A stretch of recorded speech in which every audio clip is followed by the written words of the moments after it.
This video is sponsored by Bazi247.com. More about them at the end of the video. This has been one of our most requested videos on how to create your own trading strategy. The way most beginners trade, especially over the shorter term timeframes, for example intraday trading or swing trading, is that they look at the charts, they follow technical analysis, and they take trades based on their predictions. If they expect the markets to go upwards, they might take a long position. If they expect the markets to fall, they might go short.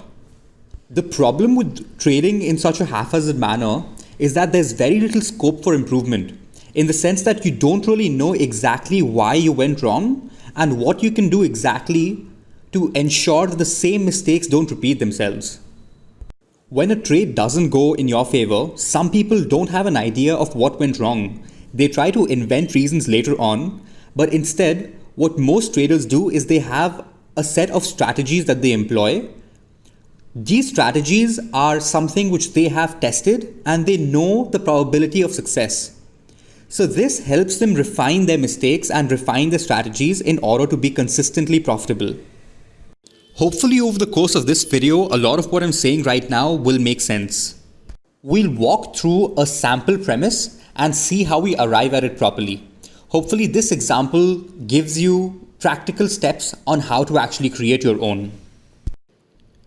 Now, there are three main stages when it comes to creating your own trading strategy. Step 1 involves establishing a premise, a very basic set of criteria or rules that you use before entering a trade. The next step involves backtesting your premise with historical data. The last phase is refinement. Establishing a premise. Consider a simple set of rules which make logical, rational sense.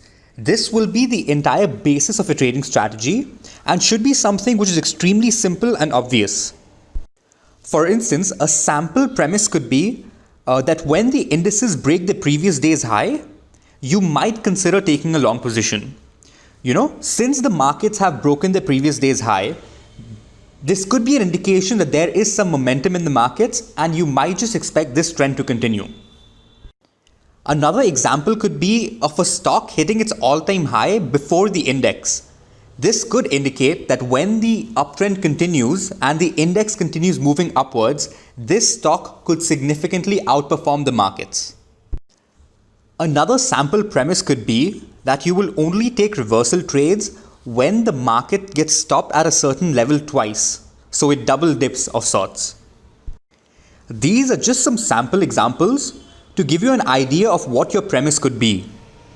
It's completely up to you if you want to give more importance to the first 5-minute candle being broken or the previous high of the day being broken or the previous day's close being broken. It is entirely up to you. One thing I would highly recommend is to have both subjective and objective indicators. What I mean by this is don't just look at the support and resistance lines, for instance, because you can draw support and resistance lines in different ways. Two people might have different lines. So instead, add in something subjective as well as something objective. Objective indicators include the MACD, RSI, crossovers, etc. Moving averages and their crossovers are pretty universal in the sense that both retail traders and institutions use them. Some moving averages, like the 200 moving average, have extra importance because that usually denotes what the long-term trend is, and they're used by investors as well. The RSI indicator gives you a number between 0 and 100, which makes it pretty easy to use. Now that we know what objective indicators are, just pick the one you like best. This is pretty important since you will be spending hours and hours modifying and fine-tuning these indicators. If you enjoy using the RSI indicator, great. If you like moving averages, fine. Anything works. So using both objective and subjective indicators, you now can expand your sample premise. So now our sample premise 1 could look like this.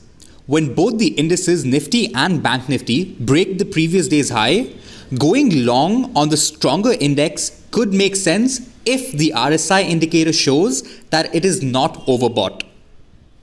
Moving on to stage 2, which is backtesting. You need to go back in time through historical data and see exactly how your system fares. You need to see if it is profitable what percent of the time it works, what percent of the time it doesn't work, and if it still generates money even after accounting for brokerage charges and taxes. While backtesting, it is important to consider market cycles as well. Now, backtesting can be done either manually by hand or by using an algorithm. Once a potential strategy is found, it pays to go back and see if the same thing occurred for other movements on the chart. Could a profit have been made over the last day, week, or month using this method? While backtesting also include figures such as what your maximum risk capacity is, that could help you to trail your profits better and to set proper SLs. You can also go and see what would have been the ideal entry point and the ideal exit point. Based on that, you can make certain changes to your premises as well. Backtesting is very important because it helps you save money over the long run. Yes, you can come up with an idea or some strategy and then test it out in real time. However, you don't really know if it works or no. So backtesting is essential for any trader. On to the final stage, which is refinement. Once a strategy has been backtested properly and the data showcases profitability after accounting for charges and tariffs, it is time to refine the strategy. This could include triggers which help you to initiate and close trades. For example, finding the perfect entries or exits. You could even modify your existing criteria to properly fit the bill. For example, it is pretty well known that RSI is considered overbought when above 70 and oversold when below 30. However, you don't really need to follow these numbers. If a range of 60 to 40 works better for your particular strategy, then that's what you should use. So here in the final stage, which is refinement, here is when you can tweak your strategies, you can tweak your premises, you can tweak your entries to ensure that it works the best way it possibly can. So there you have it, the basics of how to create your own strategy. However, there is no one specific way. There are multiple ways to achieve the same goal. Here we have an image of the TradeTron strategy structure. This is another method of constructing your own strategy. So this is something you can look at as well. There are slight differences between the two, but the end result remains the same. So at the end of the entire process, our trading setup now looks like this. Sample premise 1 has now been modified to, when both the indices Nifty and Bank Nifty break the previous day's high, going long on the stronger index could make sense, but only if the RSI indicator is below 70 and the current market has been bullish for the past week. We will enter trades once a breakout occurs with a stop loss of 20 pips below the day's low, and once the trade reaches a profit of 100 pips, we will modify our SL to a trailing stop loss of 30. So this is just a sample example. Hopefully this helps you go out there and create your own. Finally, we'd like to thank the sponsor of our video. Baazi247 is an Indian gambling platform with a number of fun games.